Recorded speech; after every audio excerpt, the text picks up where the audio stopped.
இணையும் போது பார்த்தேன். நீங்க எப்படி பார்த்தீங்க? இணையும் போது பார்த்தீங்கல்ல, அப்படி நானும் பார்த்தேன். ஐயா என்னுடைய மதிப்பிற்குரிய ஒருவர். அவருக்கு என்னுடைய வாழ்த்துக்கள். நம்ம அது ஒன்றும் கருத்து இல்லை.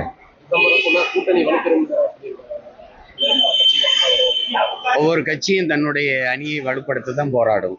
அதுல போய் கூட்டணி வைக்காதீங்க. என்னைய சொன்னீங்கன்னா நான் கூட்டணி வைக்கல, தனிச்சு போட்டிடுறேன். அதை தான் நான் சொல்ல முடியும். நீங்க ஏன் கூட்டணி வைக்கிறீங்கன்னு நான் ஏன்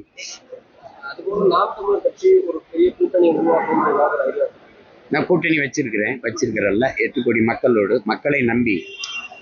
முதல்ல ஒரு தலைவன் என்பவன் தன் மண்ணையும் மக்களையும் முழுமையா நேசிக்கணும், நம்பணும். நான் முழுமையா நேசிக்கிறேன், நம்புறேன். என்னுடைய வெற்றிங்கிறது எனக்கானதில்லை, என்னுடைய தோல்விங்கிறது என்னுடையது இல்லை. அதனால அதை போய் பேச்சுக்காது. நான் என் கால்களை நம்பிதான் என் பயணம், புரியுதா? அதனால அதை போய் பேசிக்க வேண்டியது தேவையில்லை. மற்றவர்கள் முடிவுக்கு நான் கருத்து சொல்ல முடியாது. என் முடிவு கூட்டணி வைக்கல.